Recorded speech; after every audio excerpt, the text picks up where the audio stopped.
Bonjour à vous tous, j'espère que vous allez bien.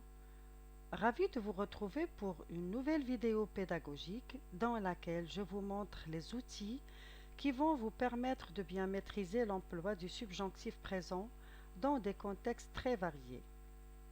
Sachez que les Français expriment leurs sentiments, leurs désirs, l'obligation, la nécessité en utilisant souvent le subjonctif présent.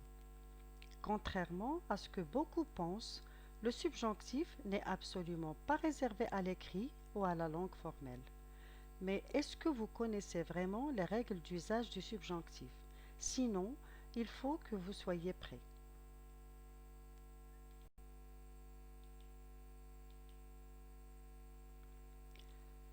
Avant de commencer, il faut d'abord comprendre que le subjonctif est un mode qui exprime généralement ce qui n'est pas réalisé. Il est identifiable par la présence du mot que placé devant le verbe. Observez cette phrase. Je souhaite que tu lises ce roman. Dans cette phrase, que est une conjonction de subordination. Elle permet de connecter deux éléments d'une phrase, deux idées d'une même phrase. Ici, on a deux phrases. La première, je souhaite. La deuxième, tu lises ce roman.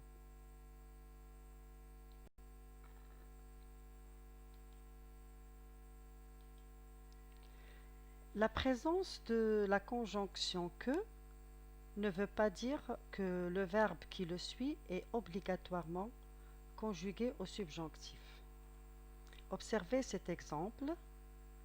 Je pense que tu es capable de réussir. Dans cette phrase, il y a la conjonction que, c'est une conjonction de subordination, mais on utilise l'indicatif. Alors, comment savoir quand utiliser le subjonctif après la conjonction que? Pour utiliser le subjonctif dans la subordonnée, vous devez faire attention au verbe de la principale. En effet, on n'utilise pas le subjonctif après n'importe quel verbe.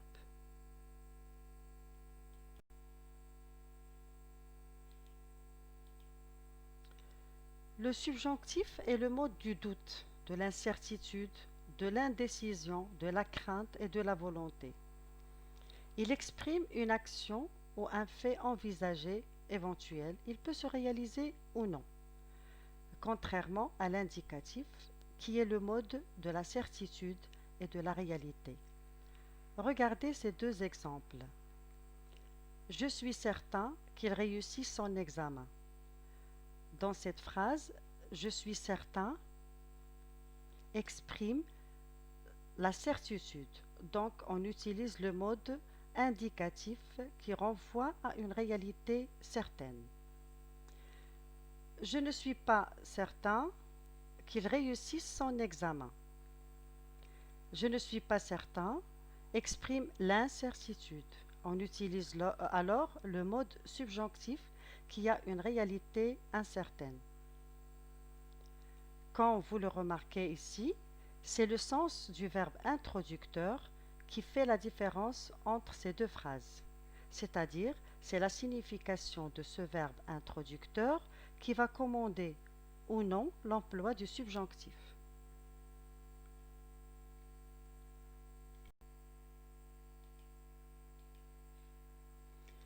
En effet, on doit utiliser le subjonctif après un verbe introducteur qui exprime un souhait. J'aimerais bien qu'il vienne à ma fête. Une volonté. Je voudrais que tu me fasses confiance. Une émotion. Je suis ravie que tu puisses venir demain. Un doute. Je doute que ce remède soit efficace. Une possibilité. Il est possible que nous remportions ce match.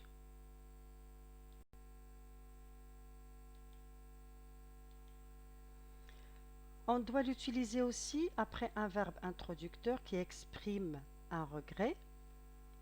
Je regrette qu'elle ne puisse pas venir. Une peur. J'ai peur qu'il soit en retard. Une crainte. Je crains qu'ils ne comprennent pas ce message. Une incertitude. Je ne suis pas sûr qu'ils puissent voyager seuls. Une obligation. Il faut que tu, il faut que tu prennes une décision. Une nécessité. Il est nécessaire que tu acceptes ce cadeau. Un ordre. J'exige que vous quittiez la salle.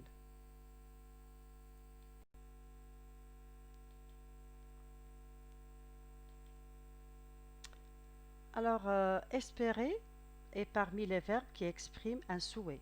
Observez cette phrase. J'espère qu'il réussit.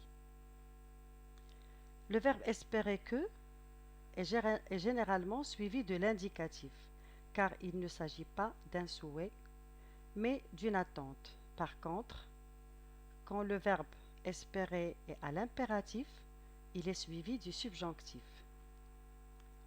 Espérons qu'il ne pleuve pas. Quand il est employé à la forme négative ou interrogative, au registre formel, espérer que peut être suivi soit du subjonctif, soit de l'indicatif. Espérez-vous qu'il réussit ou qu'il réussisse son examen? Nous n'espérons pas qu'il réussisse ou qu'il réussisse son examen. Avec l'indicatif, les chances de réalisation de l'action sont plus fortes qu'avec le subjonctif. L'indicatif exprime le probable, qui a beaucoup de chances de se produire. Le subjonctif exprime le possible.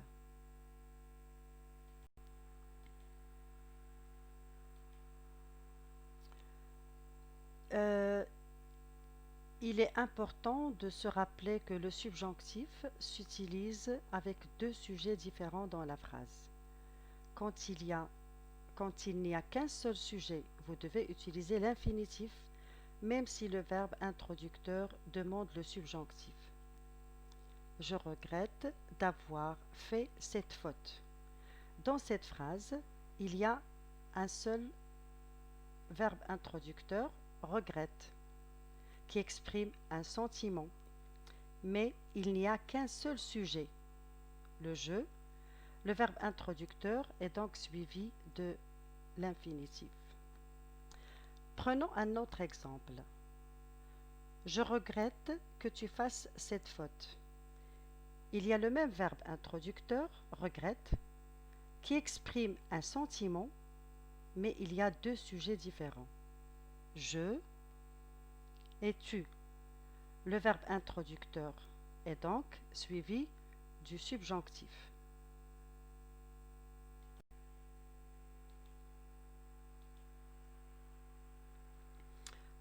On utilise le subjonctif après certaines locutions conjonctives exprimant l'opposition.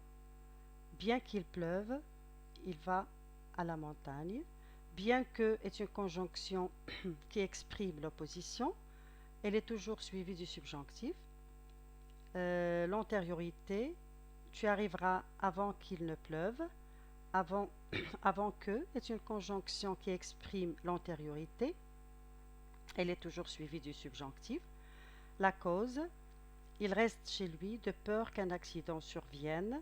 De peur que est une conjonction qui exprime la cause est toujours suivie du subjonctif.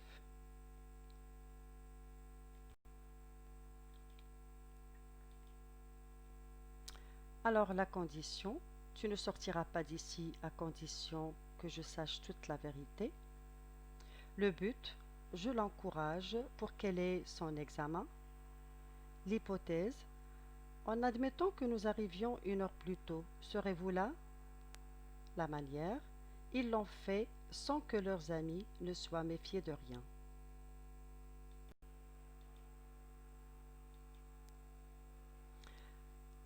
L'emploi du subjonctif est facultatif lorsque la principale comporte un verbe de déclaration ou d'opinion à la forme négative ou interrogative avec inversion du sujet. Une opinion à la forme négative. Je ne pense pas que ce sport soit difficile. Une opinion à la forme interrogative. Croyez-vous qu'elle résolve ce problème?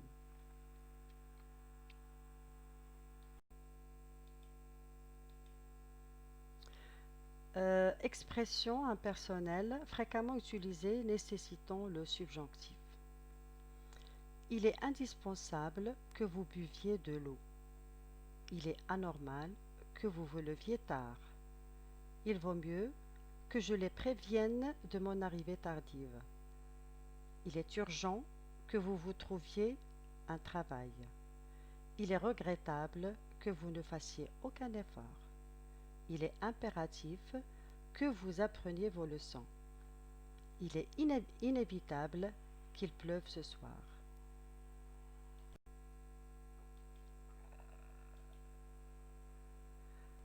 Euh, on emploie plus souvent le subjonctif que l'indicatif après un superlatif ou l'équivalent d'un superlatif, notamment le seul, la seule qui, l'unique qui, le premier qui, le dernier que, le meilleur que.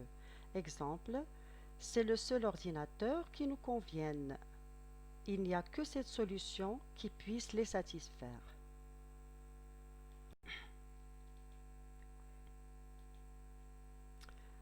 Alors, comment conjuguer au présent du subjonctif? Le présent du subjonctif se forme généralement à partir du radical du présent pour les verbes du premier groupe. Restez, que vous restiez, à partir du radical de l'imparfait pour les verbes du deuxième groupe, comme franchir, je franchissais, que je franchisse.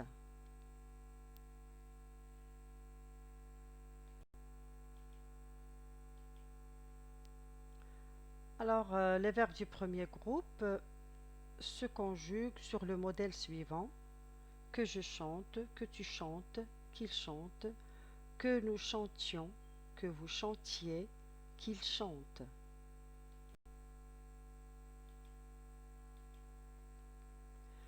Les verbes du deuxième groupe se conjuguent sur le modèle suivant: que je finisse, que tu finisses, qu'il finisse, que nous finissions, que vous finissiez, qu'ils finissent.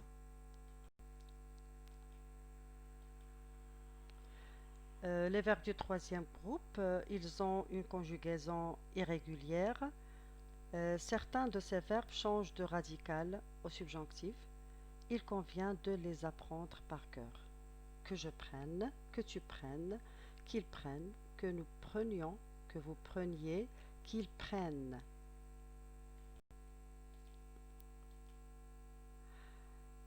Quelques verbes ont un radical particulier au subjonctif, mais leurs terminaisons sont régulières. Voici les plus fréquents: c'est le verbe aller et le verbe savoir. Que j'aille, que tu ailles, qu'il aille, que nous allions, que vous alliez, qu'il aille. Le verbe savoir: que je sache, que tu saches, qu'il sache, que nous sachions, que vous sachiez, qu'il sache.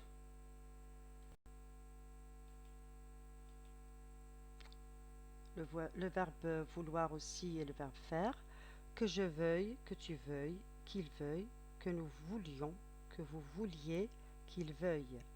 Que je fasse, que tu fasses, qu'il fasse, que nous fassions, que vous fassiez, qu'il fasse.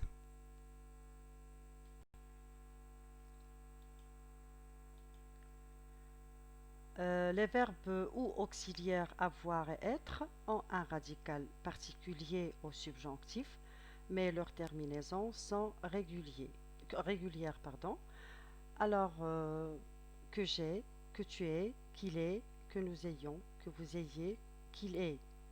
Que je sois, que tu sois, qu'il soit, que nous soyons, que vous soyez, qu'il soit.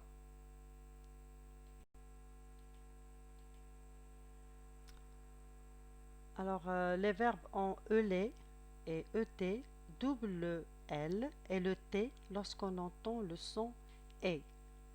Que je jette, que tu jettes, qu'il jette, que nous jettions, que vous jetiez, qu'il jette.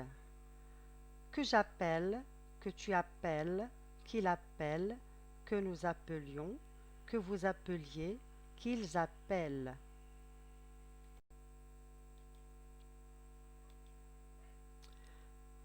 Les verbes qui se terminent en OYE comme envoyer ou en UE comme essuyer changent le Y en I devant un E muet.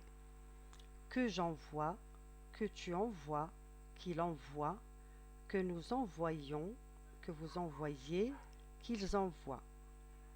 Que j'essuie, que tu essuies, qu'il essuie, que nous essuyons, que vous essuyez, qu'ils essuient.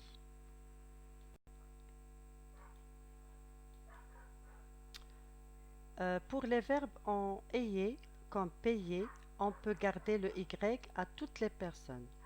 Que je paye, que tu payes, qu'il paye, que nous payons, que vous payiez, qu'il paye.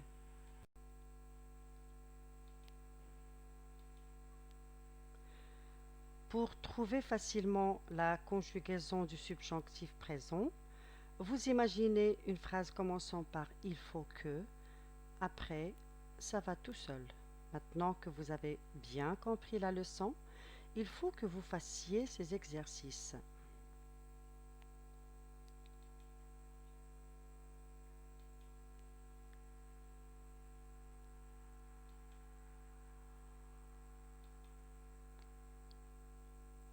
C'est ce qui met fin à cette vidéo. Je vous dis donc à vos ménages et bon succès.